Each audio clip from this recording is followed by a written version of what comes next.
Yeah, that's interesting. I think I don't because of the medication I'm on, which hasn't been doing such a hot job lately, but I don't dream at all when I'm on it. It's Ambien. If anybody's on that, yeah, you don't dream. So I think that blocks certain things. So, no, I think that's part of my problem anyway, that I can't do it. Because I think if you're on meds, I think it blocks that.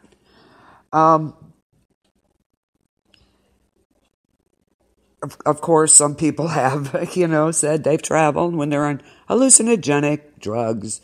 Yeah. You were visited by a spirit? Ooh, very cool.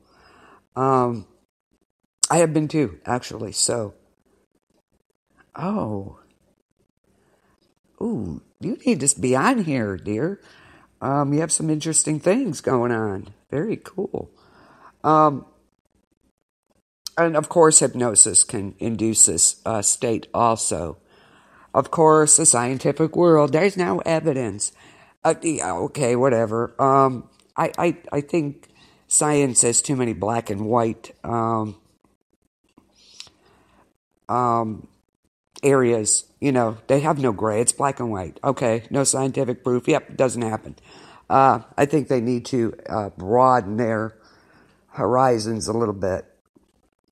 And of course, other cultures, biblical, ancient Egypt, China, India, of course, Japan, the Amazon, they call it soul flight. And they say it can serve several functions, to consult cosmological beings, to get a name for a newborn baby, flying to the cave, of mountains, just are deep down in the river to get help of other beings. So these are some of the things that happen, okay? Astro and etheric. Okay. Astral projection came to be used in two different ways. It retained the classical and medieval philosophers' meaning of journeying to other worlds, heavens, hells, astrological spheres, and other landscapes. But outside these circles, the term was applied to non-physical travel around the physical world. In other words, you're out of body, you're traveling around the world. The term etheric travel was used later, and there's a distinction between these. Some say they visit different times or places.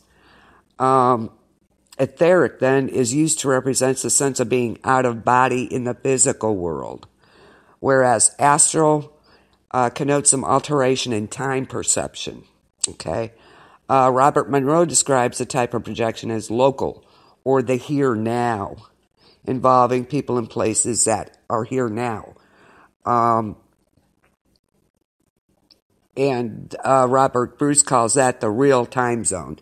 Whereas, being that astral, say you go visit somebody or, visit another country, here in the here and now, in real time, in other words. And it describes as a non-physical dimension level that's closest to the physical.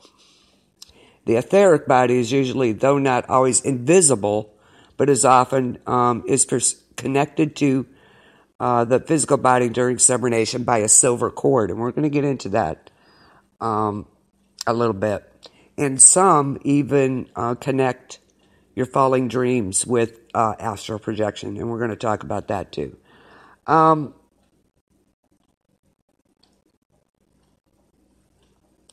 So other people describe a domain that has no parallel to any known physical setting.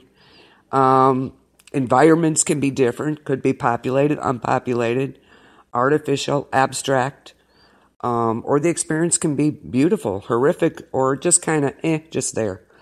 A common belief is that one may access a compendium of mystical knowledge called the Akashic Records. The experience correlates the astral world with the world of dreams. Some even report seeing other dreamers enacting scenarios, unaware of their wider environment. In other words, you're going to see other beings, but they're not aware of you. So that's an interesting concept there. The astral environment can also be divided into levels or planes, okay?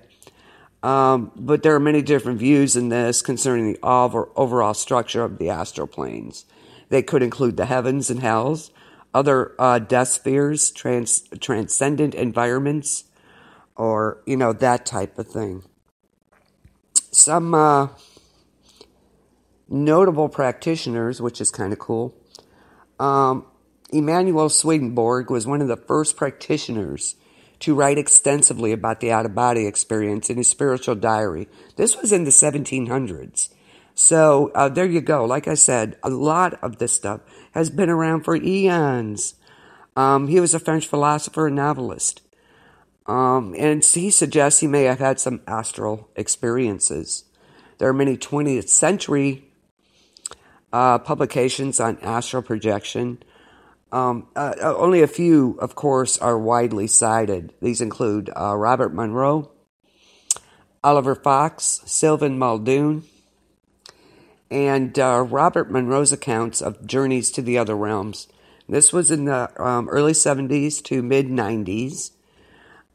He popularized the term OBE, out-of-body experience, and it was translated into a large number of languages. He also founded an institute dedicated to the research, exploration, and nonprofit dissemination technology for assisting others to achieve this state. Robert Bruce and Albert Taylor, they've discussed their theories and finding on their syndicated show, Coast to Coast AM. Michael Crichton, of course, gives lengthy and detailed explanations of astral projection in his, and this is a non-fiction book, Michael Crichton Travels, and this is all about astral projection. So that's something you could pick up. Michael Crichton Travels. So I think that would be a good book to get, actually. In her book, My Religion, Helen Keller tells of her beliefs in Swedenborgianism and how she once traveled to Athens. And I quote, this is Helen Keller. I have been far away all this time and I haven't left the room. It was clear to me that it was because I was a spirit that I had so vividly seen and felt a place 1,000 miles away. Space was nothing to spirit.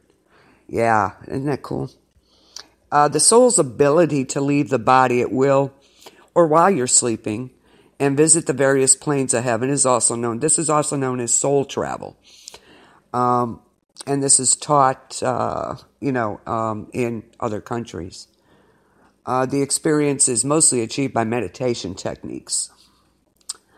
In occult traditions, practices range from inducing trance states to the mental construction of a second body called the body of light. And this, of course, was in Aleister Crowley's writings.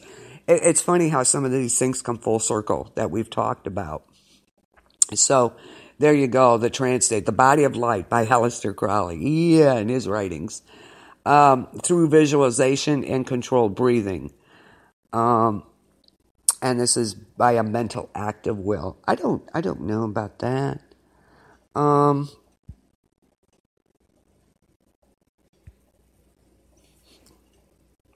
Yeah, I like that. Cool. Yeah, isn't that's a cool name for it? Soul travel.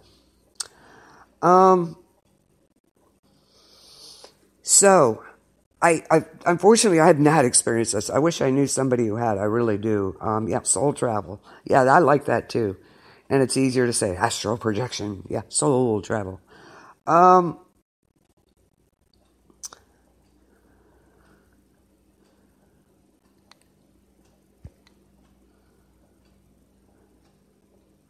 Let me see here.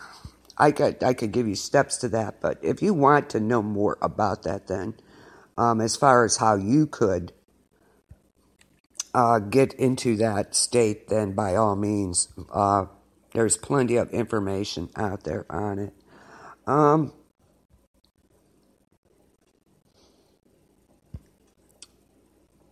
So yeah, personally. And of course, what's the best movie that I think this movie actually renewed the interest in, we'll call it soul travel, because we really like that, right? Okay. I think the movie Insidious, really renewed the interest in this. If you don't think you'd watch, I think it'd be kind of cool, at least once. Yeah,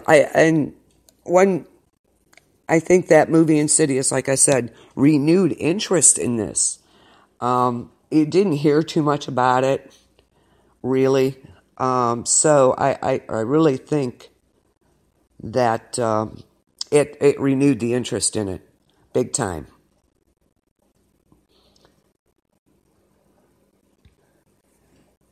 You don't think you'd want to, really?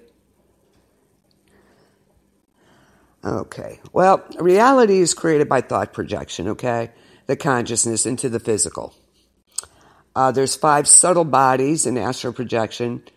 The conscious mind leaves your body and moves into the astral body. And in soul travel, you remain attached to your physical body by a silver umbilical type cord. What does that remind you of, Lori? The cord. What does that remind you of? Come on, come on, come on. I know you know. What book does that remind you of? The silver umbilical cord. What does that bring to mind? What book does that bring to mind? I'll let you think on that one. Okay. But in soul travel, you're still connected to your physical body, say while you're sleeping, by the silver umbilical cord. Some people are able to see the cord when they're projecting. To soul travel, as with all out-of-body experiences, you must feel totally relaxed. You're comfortable. Nope.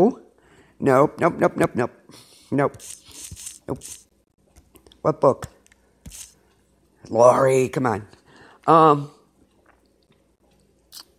Anyway, you have to be total relaxed, comfortable clothing, and, when you're laying down, sleeping is the best, of course. Try again. What book? Yes, Lori. What book? The silver umbilical cord. Think about it. Some people are able to see the cord when they're projecting. And you have to be comfortable, relaxed. Mostly while you're sleeping would be good. A blanket or comforter is also good, as your physical body will get cold when, you travel out. Umbilical, not imbecile. Umbilical, honey. I like that, though. That works. And when you soul travel, you're aware of things you encounter while you're out of your body, basically. Some people can project naturally. Thanks, Michelle. She just said she's working. No worries, hon.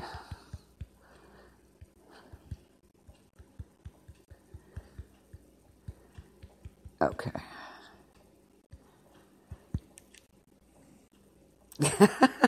Oh my God. Yeah.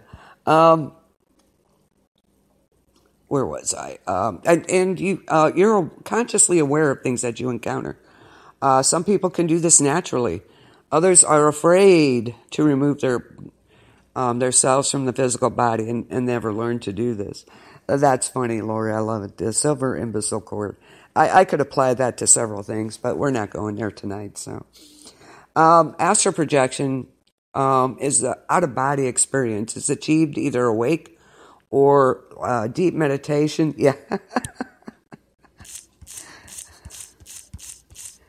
Yeah, what book does that come to mind when you see that? I'm going to give you a little bit on that. Not exactly, but the book came to mind when I read that. Okay, you can achieve soul travel.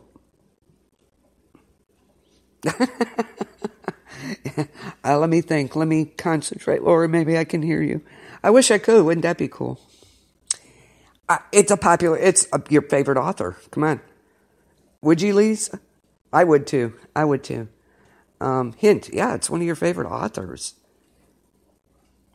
Okay, but some people are afraid to do this. So it's achieved, like I said, by deep